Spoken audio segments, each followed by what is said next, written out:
Good afternoon students. क्या हाल चाल है बेटे? बढ़िया। चलिए आज हम लोग अपना नेक्स्ट चैप्टर स्टार्ट करते हैं। Class 11 accounts.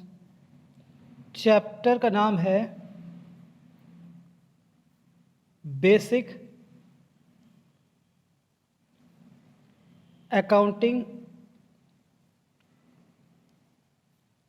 टर्म्स।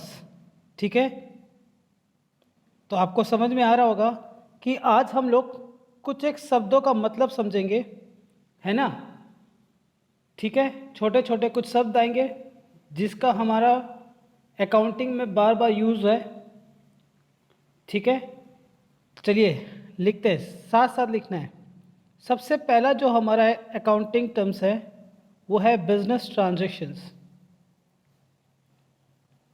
ठीक है, बिजनेस ट्रांजैक्शंस किसे कहते हैं पहले आप लिखो साथ साथ, फिर हम क्या करेंगे समझाने का काम चालू करेंगे। ठीक है, लिखें the term business transactions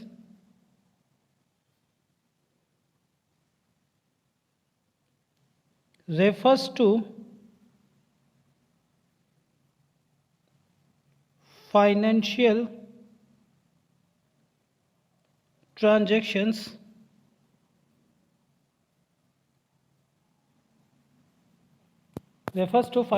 transactions entered into between two parties.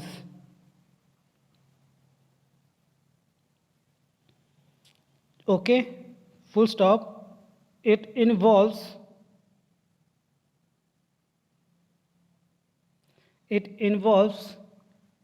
exchange of goods or services for a monetary considerations.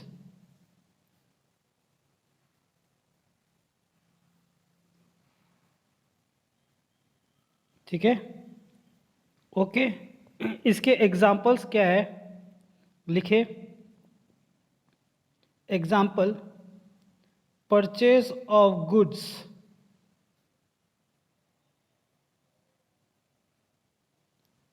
Cell of goods, rent paid, salary paid, etcetera. ठीक है, ओके।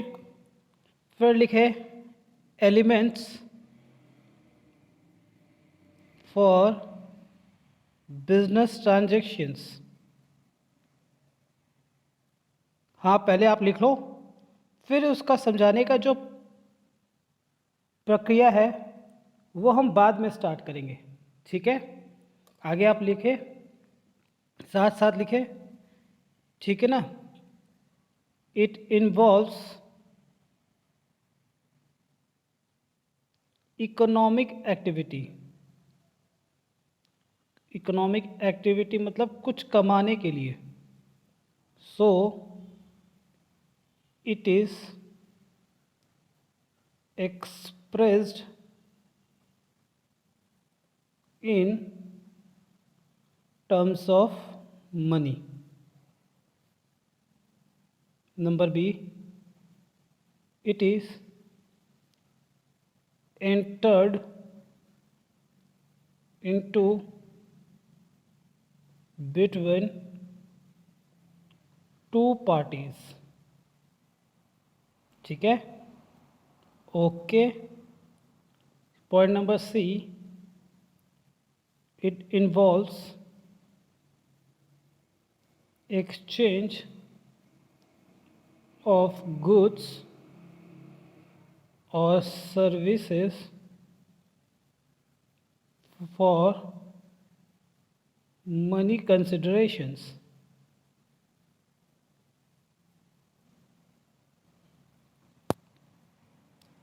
ठीक है, यहाँ हो गया, लिख लिया।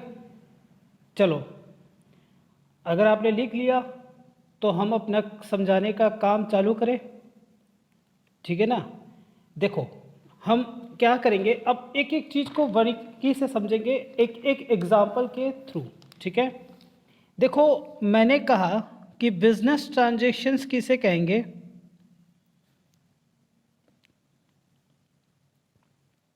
मैं आपके सामने कई सिचुएशंस रखूंगा, ठीक है। देखो, ध्यान से सुनना, ये मेरा बिजनेस है,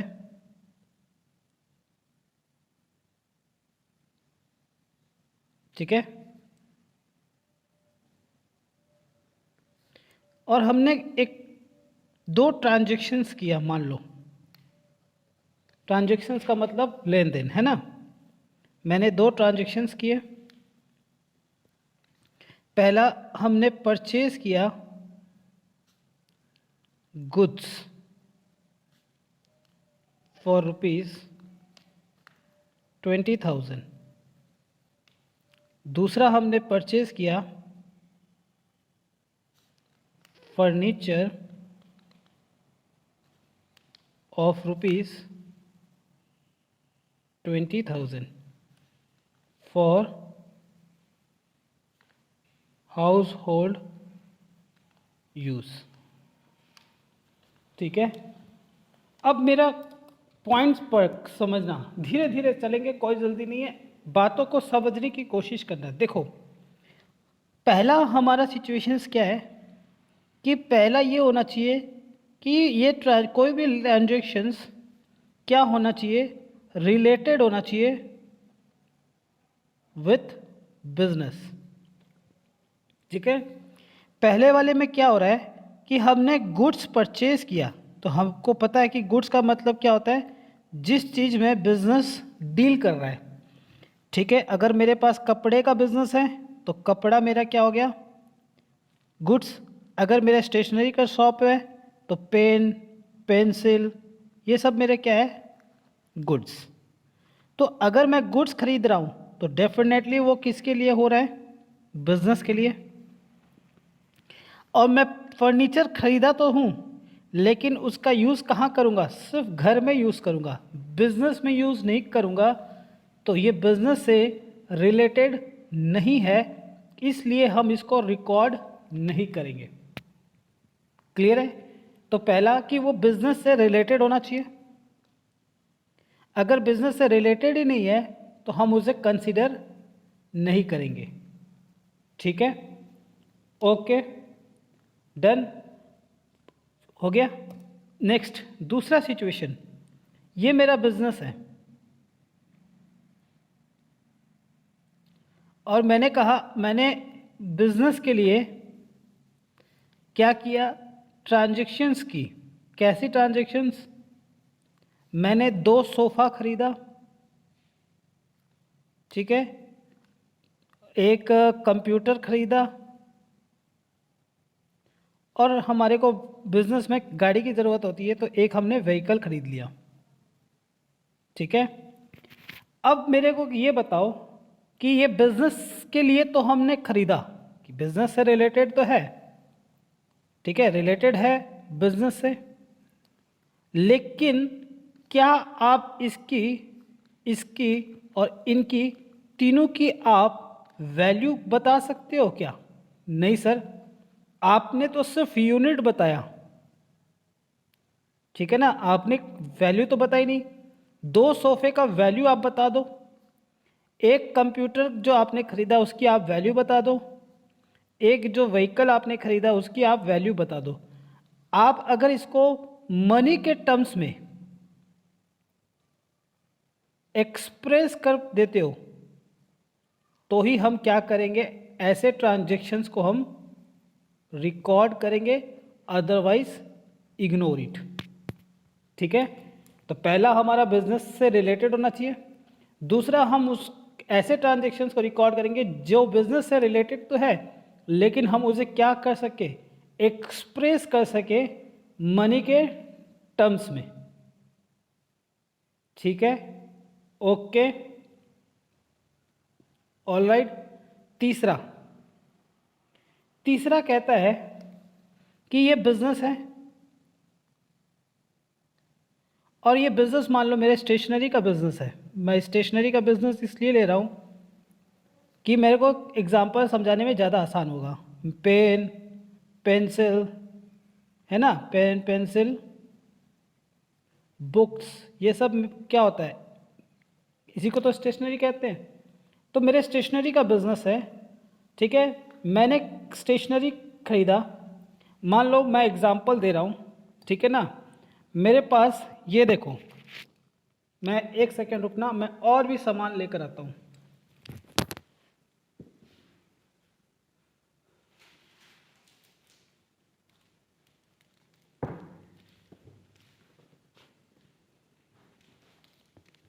मैं ये देखो,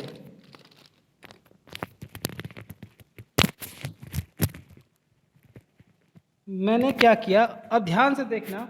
मैंने ये सारे गुड्स खरीदा, ठीक है। मैं बाज़ार से ख़रीद के लाया इतना सारा गुड्स, क्योंकि मैं क्या कर रहा हूँ, मेरा तो स्टेशनरी का बिजनेस है। मैंने सारे गुड्स खरीदे और मैं अपने बिजनेस में लेकर आ गया। ये देखो मेरा बिजनेस है, मैं यहाँ बिजनेस में रखा हूँ। अब मैं बैठा हूँ दिन भर से आराम से। अब मैं सोच रहा हूँ, हे भगवान, कोरोना काल, धंधा हो नहीं रहा, क्या करूँ, है ना। सुबह सुबह कौन आता है, मैं माथा पकड़ के बैठा था। अचानक मेरे दिमाग में एक बात आई, चलो एक काम करते हैं, इस पेन को ना ऐसे करते हैं, इसको हम पैसे देते हैं, यहाँ पे हम पैसा रखते हैं और अपने आप ही हम इसको खरीद लेते हैं, ठीक है ना। मैं खुद खरीद लेता हूँ, पैसा दे देता हूँ और खरीद लेता हूँ। ओहो, चलो चलो चलो, बिजनेस हो गया, ठीक है। कितनी खुशी की बात है, आहा, मैं नाच रहा हूँ। क्यों नाच रहा हूँ, क्योंकि कुछ तो धंधा हुआ। लेकिन साहब ऐसे धंधे होने लग गए ना, तब तो हो गया। ऐसे तो हम रोज करोड़पति बन जाए हर कोई, ऐसे धंधा नहीं होता।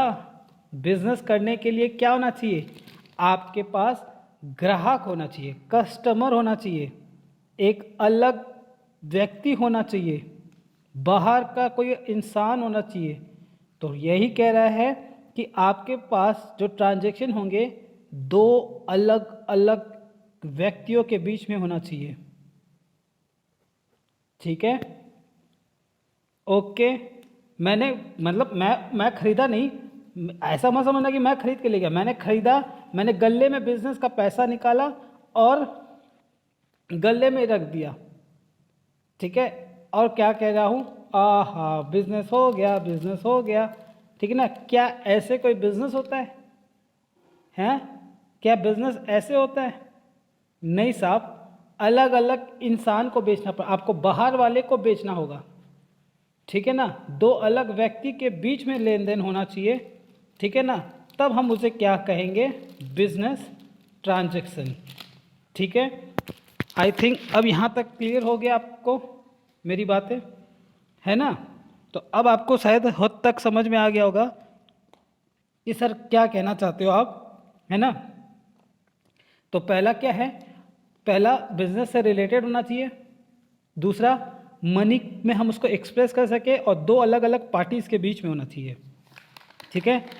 ओके, देखो मैंने भी यही लिखा है कि the term business transaction refers to financial transactions. कैसा ट्रांजेक्शन, जो फाइनेंस में पैसे का बात हो, एंटर इनटू बिटवीन टू अलग अलग पार्टीज, एंड जिसमें गुड्स और सर्विसेज का एक्सचेंज हो मनी के वैल्यू के टर्म्स में, है ना, मनी के टर्म्स में, ठीक है।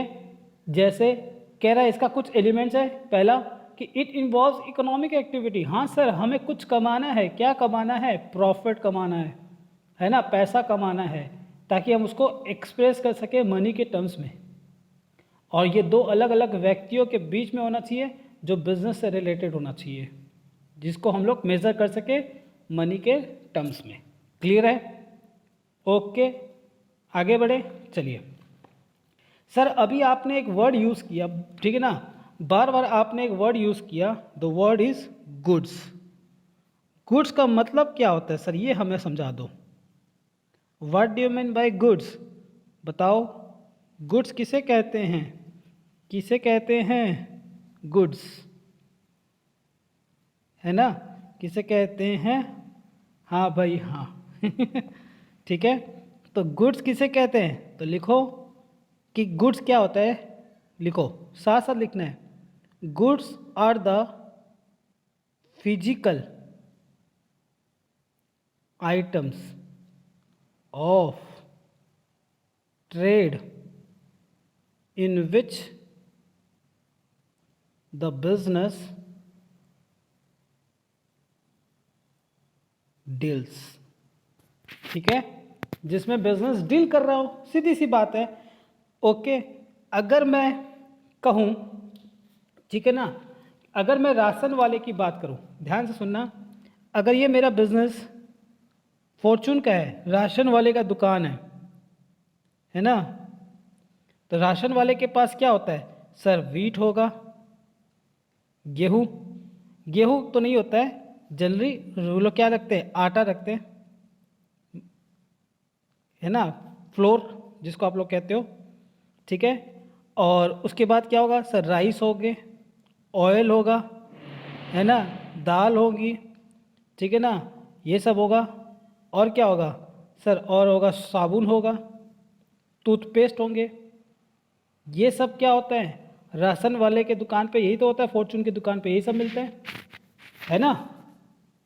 तो जो फिजिकल आइटम जिसको आप देख सकते हो, फिजिकल आइटम्स, ठीक है, और जिसमें आप डील कर रहे हो, वही हो गया आपका गुड्स।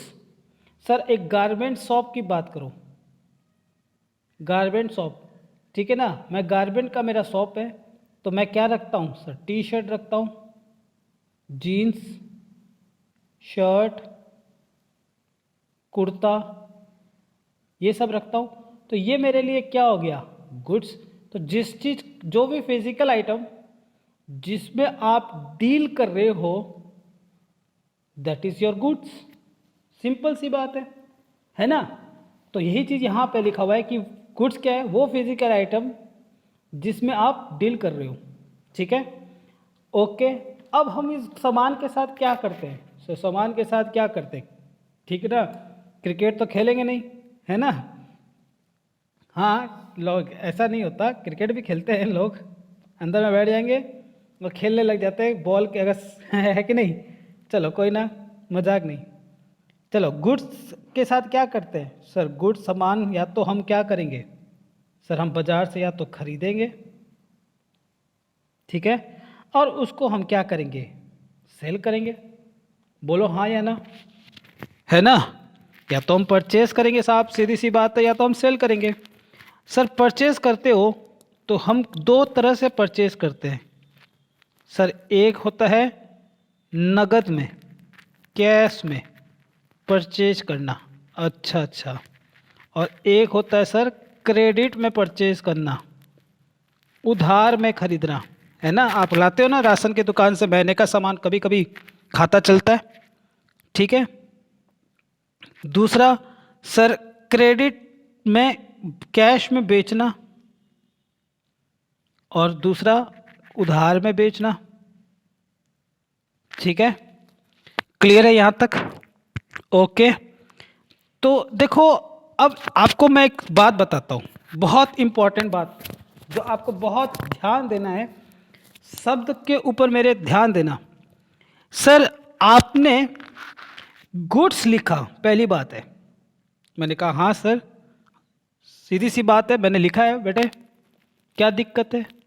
आपने कहा सर आपने तो गुड्स लिखा, फिर गुड्स के बदले में आपने परचेज, आगे हम लोग क्या लिखते हैं? अकाउंट। अकाउंट क्यों लिखते हैं वो हम बताएंगे।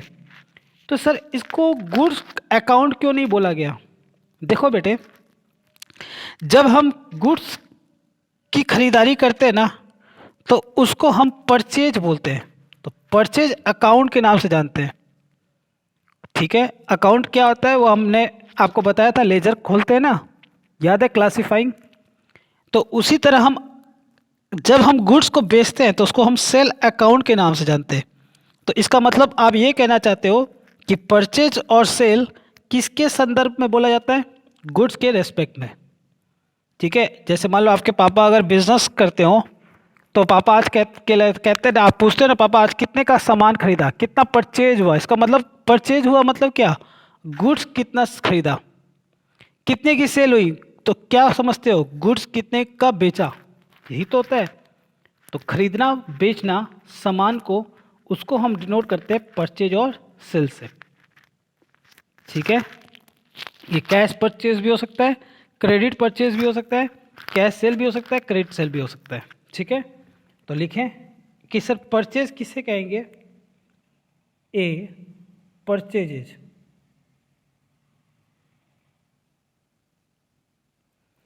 लिखो the term purchase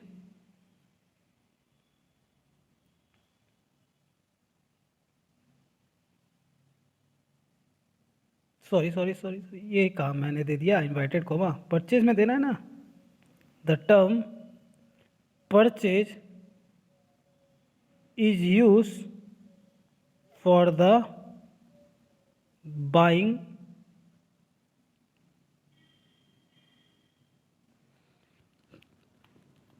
for the, अब इसको क्या हो गया, नालायक, चलते चलते रुक जाते हैं, कैसे बदमाश है ना, ये भी बदमाशी कम नहीं करता है लोग भी, for the buying of goods. ठीक है, okay, it may be cash purchase और क्रेडिट परचेज। ओहो, ऐसा क्या, हाँ बेटे, चलो बी, सर साथ के साथ हमें ये भी लिखा दो, सेल्स किसे कहते हैं, है ना, तो लिखो the term sales is used for the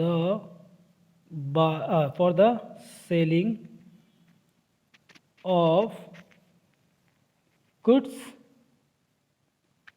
ठीक है, ये भी कितने प्रकार के होते हैं, दो प्रकार के, कैश सेल्स और क्रेडिट सेल्स। ठीक है, हो गया, है ना, लिख लिया, नहीं लिखा,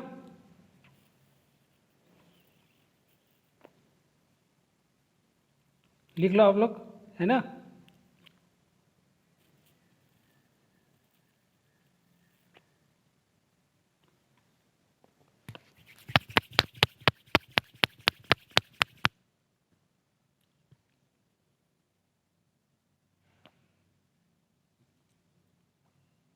लिख लिया। अब सुनो सर, अब हमारे को हाथ के हाथ ये भी बता दो कि सर कैश परचेज और कैश सेल किसे कहते हैं, है ना, क्रेडिट परचेज और क्रेडिट सेल किसे कहते हैं, लिखो कैश परचेज। ठीक है, कैश परचेजेस किसे कहेंगे, जब जब हम लोग गुड्स कैश में खरीदते हैं और पेमेंट करते हैं इमीडिएटली। ठीक है ना, when the goods are purchase, when goods are purchase for cash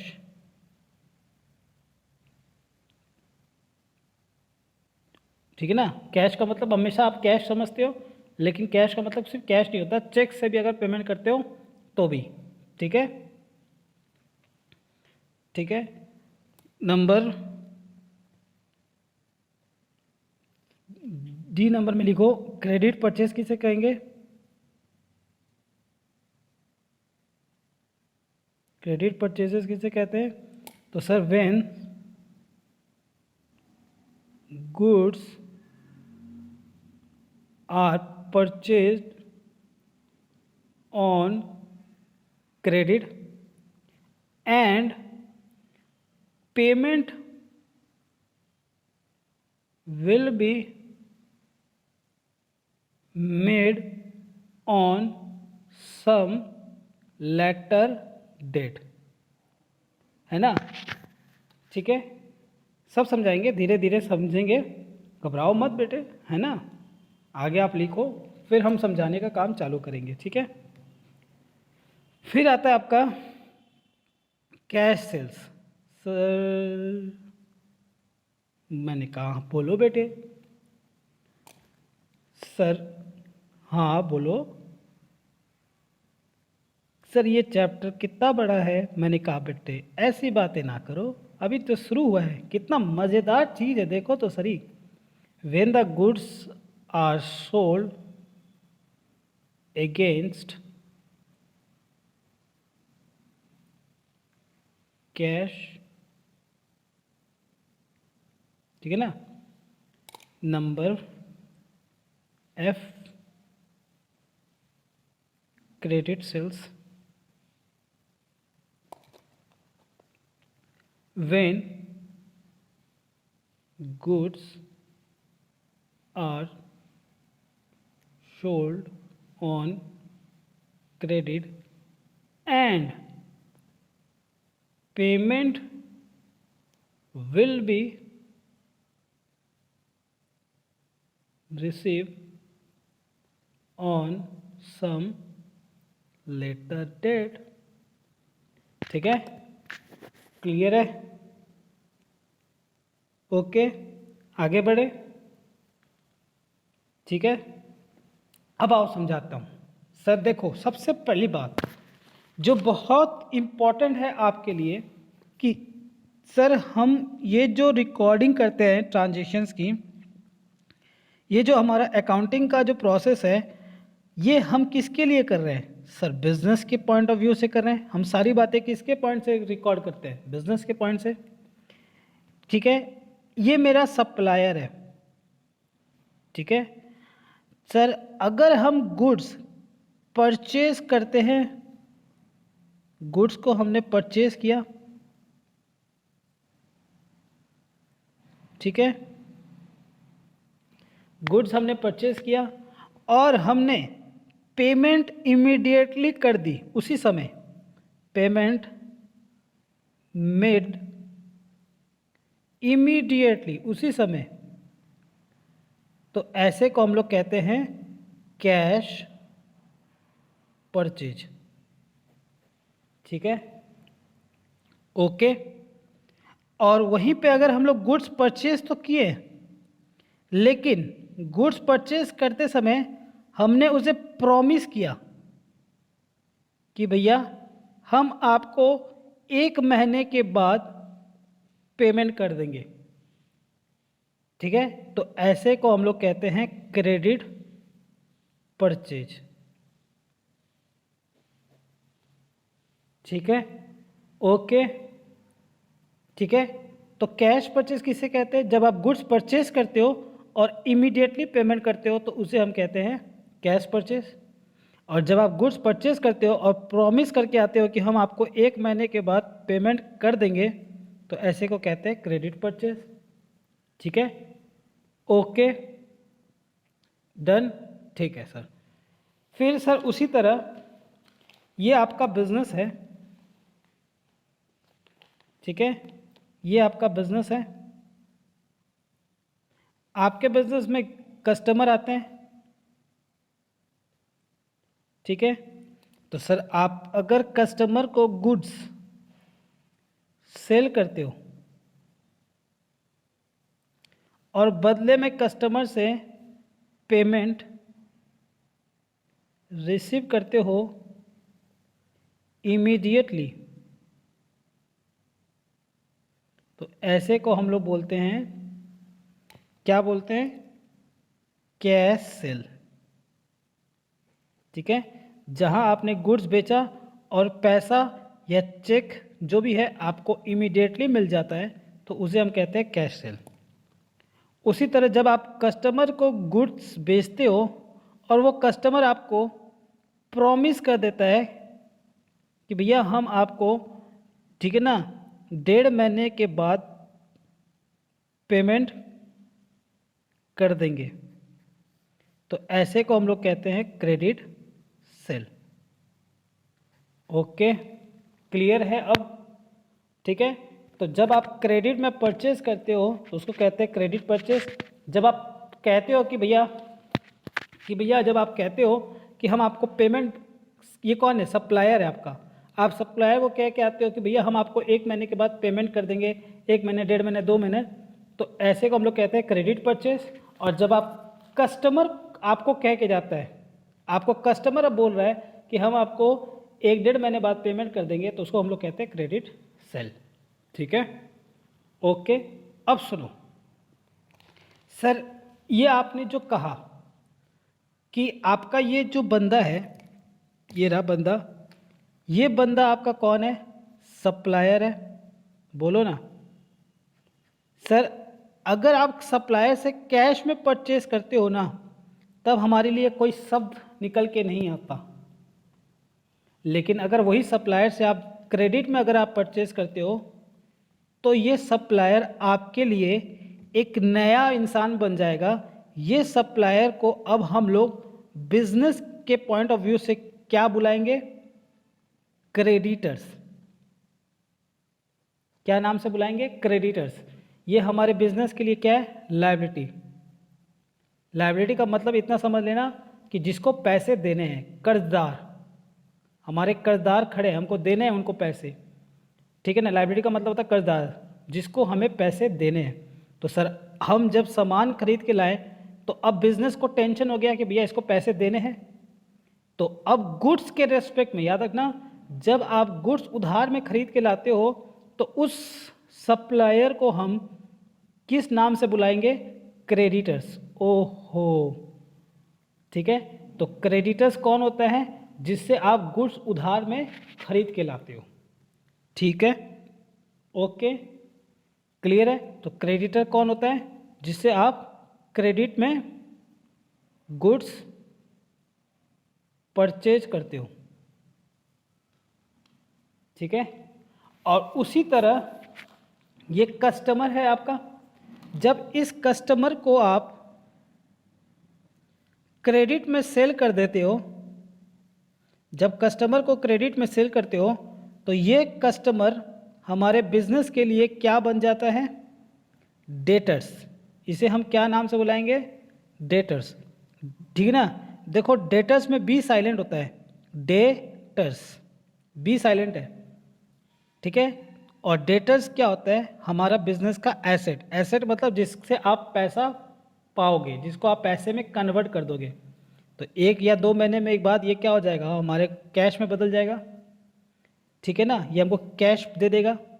तो याद रखना कि जिसको हम उधार में सामान बेच रहे हैं, जिस कस्टमर को, वो कस्टमर हमारे बिजनेस के लिए क्या बन जाता है? डेटर्स के नाम से जाना जाता है। और डेटर हमारा क्या है? होता है एसेट्स। एसेट्स क्या होता है वो बाद में डिस्कस करेंगे। ठीक है ना? बट इतना समझ लो कि जिस कस्टमर को आप क्रेडिट में सेल करते हो, क्या चीज़ सेल करते हो? गुड्स। तो जिस कस्टमर को आप क्रेडिट में गुड्स सेल कर रहे हो, वो कस्टमर आपके बिजनेस के लिए किस नाम से जाना जाएगा? डेटर्स के नाम से। ठीक है, ओके, क्लियर है? डन? तो सर चलो आप साथ के साथ लिखा दो कि डेटर्स और क्रेडिटर्स भी किसे कहते हैं। तो मैंने कहा चलो लिखते हैं बेटे, इसमें क्या दिक्कत वाली बात हो गई? कैसे कैसे बातें करते हो? हाँ सर, बहुत मज़ा आ रहा है। पता नहीं क्यों ऐसा लग रहा है कि एक नया चीज़ सीखने को मिल रहा है। हाँ, है ना? मेरे को तो बहुत अच्छा लग रहा है। आपको नहीं लग रहा? देखो मैं जानता हूँ, फिर भी मेरे को अच्छा लग रहा है। ठीक है, ठीक है। तो सर बता दो क्रेडिटर्स किसे कहते हैं? देखो क्रेडिटर्स का मतलब क्या होता है? द पर्सन फ्रॉम हुम, ठीक है ना, इसको कर दो बॉक्स स्टार, तारा बादलों से घेर दो, क्योंकि यही मेन होता है। किससे? किससे? जिस व्यक्ति से हम, from whom the goods are purchased on credit.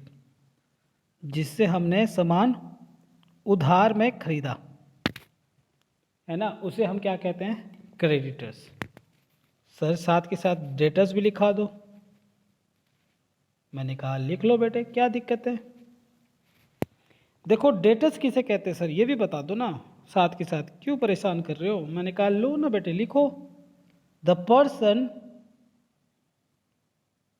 To whom, इसको ठीक है ना, कैपिटल में लिखवा देते हैं, चलो, टू हुम। हाँ सर, वहाँ जिससे था, यहाँ पे क्या है? जिससे, जिससे आपने सामान खरीदा, और यहाँ क्या है? जिसको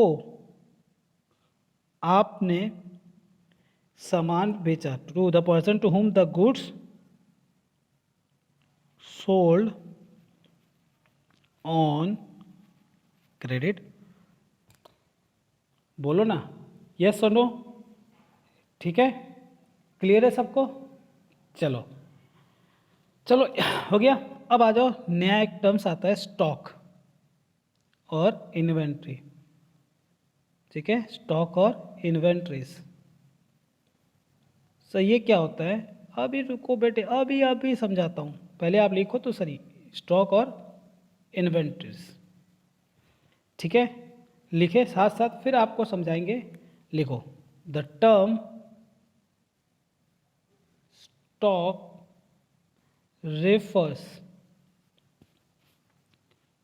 refers to include the value of goods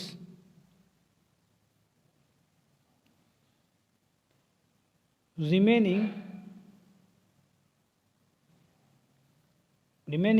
unsold at the end of the accounting year with the business entity। ठीक है, okay okay okay okay okay okay. ठीक है, लिखे, आगे आप लिखो, लिखते चलो बेटा, लिखते चलो। ठीक है, फिर लिखे यहाँ पे स्टॉक इन्वेंट्रीज। ठीक है, stock inventories. The word stock is used in respect of trading concern, and in the word inventories used in respect of manufacturing concern।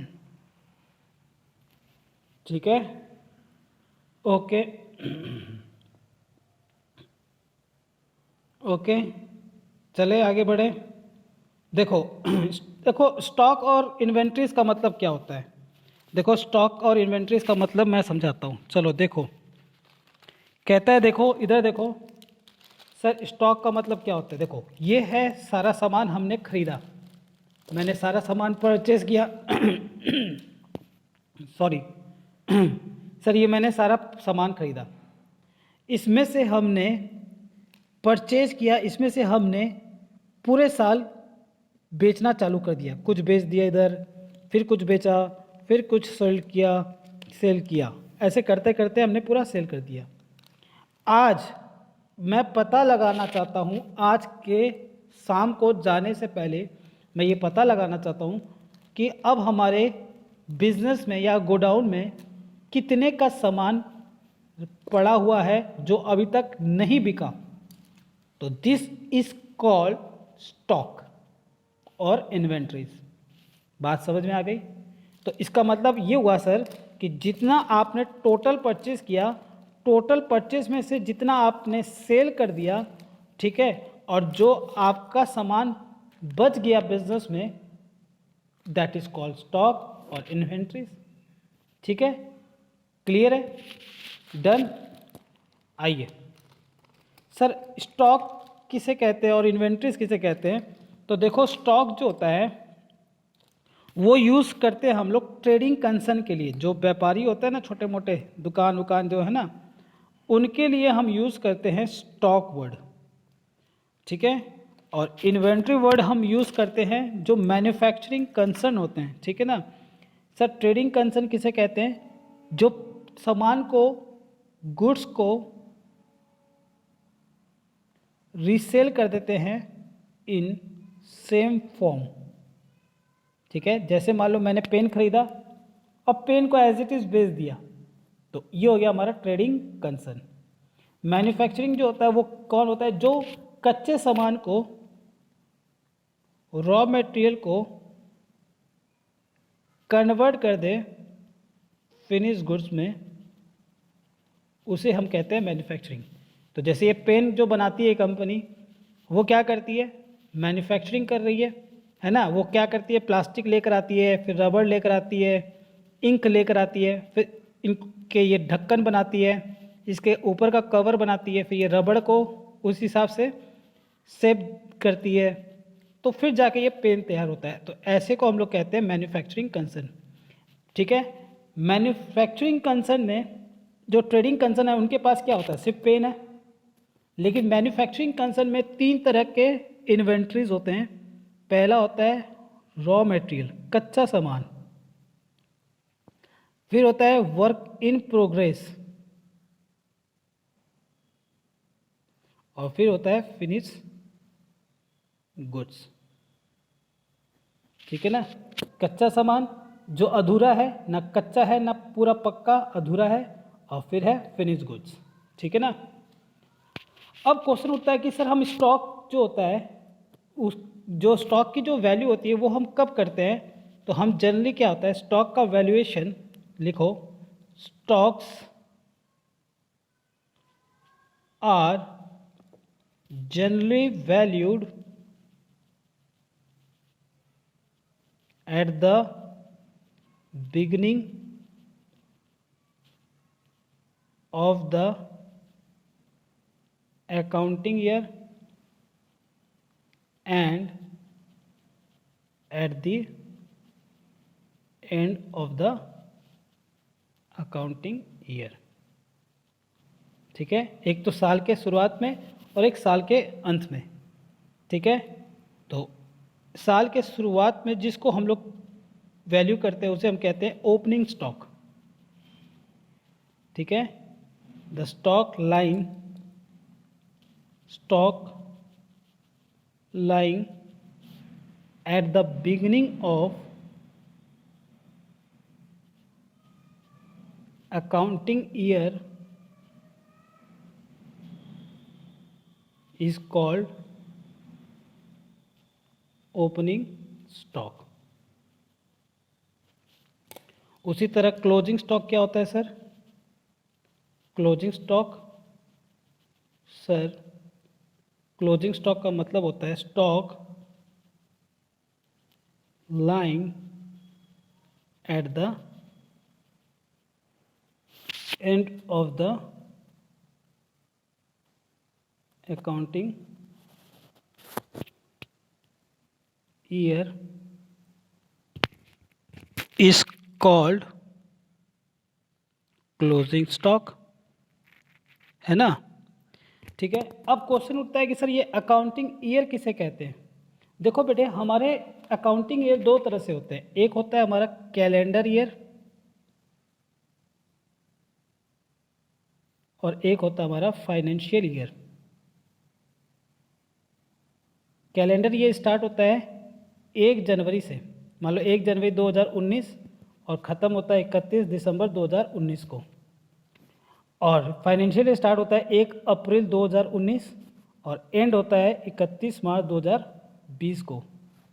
तो यही कह रहा है कि साल के शुरू में, ठीक है, जो स्टॉक आपके पास पड़ा है गोडाउन या बिजनेस में, उसे हम कहते हैं ओपनिंग स्टॉक। और साल के अंत में जो पड़ा है उसे हम कहते हैं क्लोजिंग स्टॉक। उसी तरह ये साल के शुरू में जो पड़ा होगा ओपनिंग स्टॉक, साल के जो क्लोजिंग में पड़ा होगा क्लोजिंग स्टॉक, या इन्वेंट्री बोल दो। ट्रेडिंग कंसर्न है तो स्टॉक, और मैन्युफैक्चरिंग कंसर्न होगी तो इन्वेंट्रीज। ठीक है, स्टॉक बोल दो या इन्वेंट्रीज बोल दो, एक ही बात है बेटे। ठीक है ना, कहीं ऐसा ना हो आप बोलोगे सर स्टॉक में वर्ड यूज़ कर रहे हो इन्वेंट्रीज कर नहीं रहे। बात समझ में आ रही है? ठीक है, ओके, क्लियर है। अब सुनो, लास्ट कुछ 5 मिनट का और है, फिर आपका क्लास आज का ओवर। ठीक है, कई बच्चे कह रहे हैं सर आज तो आप जान ले लिए। चलो बेटे आप भी 2 मिनट रेस्ट कर लो, मैं भी पानी पी लूँ, है ना, पानी पी लेता हूँ, साथ के साथ चाय भी पी लेता हूँ, है ना। 2 मिनट के लिए आप भी सांसें ले लो, है ना। अच्छा सर चालू बन रहे हो, आपको रेस्ट चाहिए था तो आपने हमें भी रेस्ट दे दिया, है ना। ऐसी बात नहीं है बेटे, मैं तो आपके अच्छे के लिए सोच रहा था, है ना। ऐसी बात है तो फिर चलो, सर पे आप इल्ज़ाम लगा रहे हो कि सर आप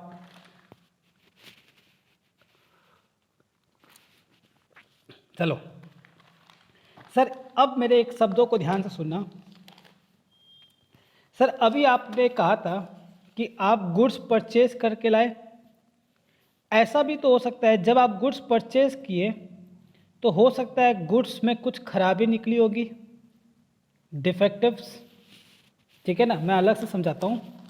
ठीक है, ये मेरा बिजनेस है, मैंने सप्लायर से गुड्स खरीदा,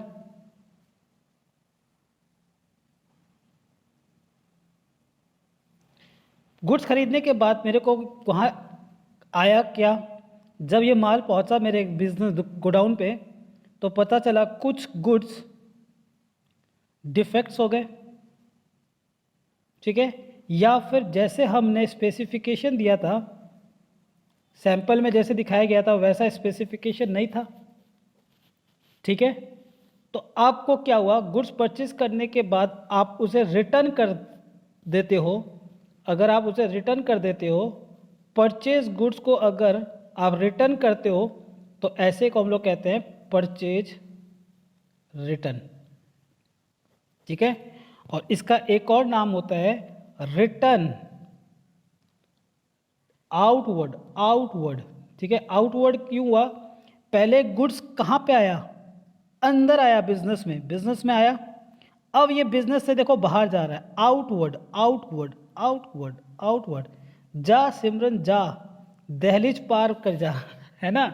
तो सिमरन दहलीज पार कर रही है तो क्या हो रहा है, आउटवर्ड। ठीक है, उसी तरह आपने बिजनेस किया था तो आपने अपने कस्टमर को गुड्स बेचा था, बोलो हाँ या ना। अब पता चला गुड्स बेचने के बाद गुड्स में कुछ खराबी आ गई, डिफेक्टिव्स हो गया, या फिर उसी तरह कुछ गुड्स का स्पेसिफिकेशन सही नहीं लगा उसको, जैसा आपने सोचा था। अमेज़न में देखते हो ना आप लोग, गुड्स रिटर्न कर देते हो, अमेज़न हो गया, फ्लिपकार्ट, तो आपने गुड्स रिटर्न कर दिया, तो ऐसे को हम लोग कहते हैं सेल्स रिटर्न। ठीक है, हमने सेल किया था, अब उस सेल का क्या हो गया, रिटर्न हो गया। तो जब हम सेल किए थे तो मेरा गुड्स क्या हो रहा है, बाहर जा रहा है, अब क्या हो रहा है, अंदर आ रहा है, तो इसीलिए इसको बोलते हैं रिटर्न इनवर्ड।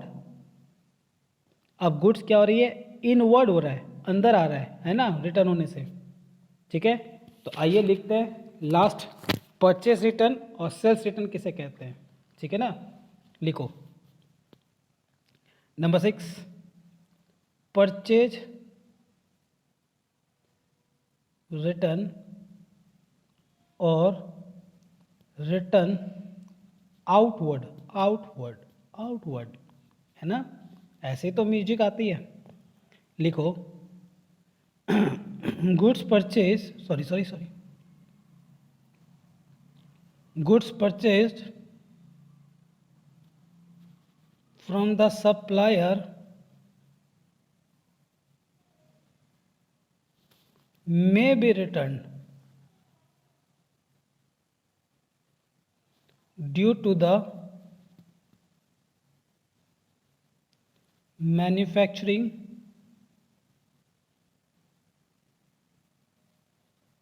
defects, है ना, due to manufacturing defects or due to difference in the specifications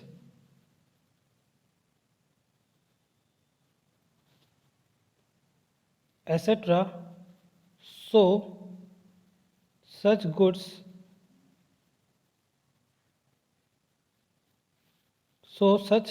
returned goods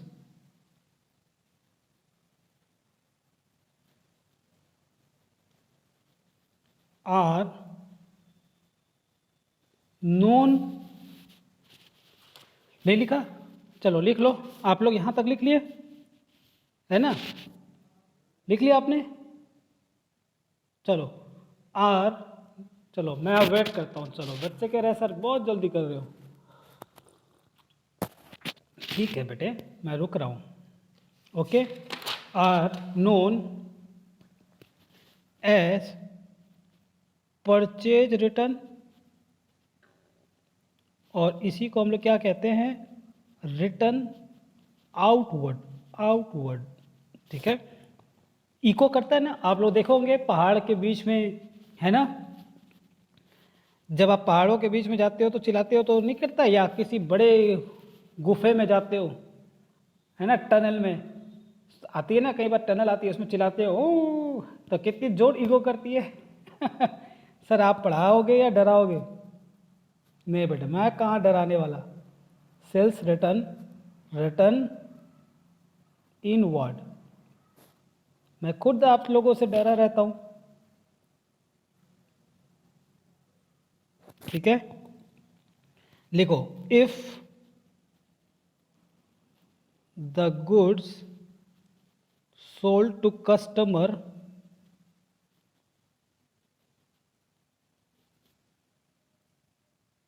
is returned by the buyer, it is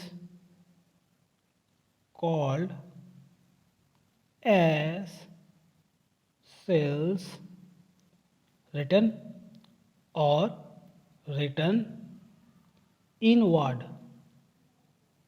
चलो हो गया।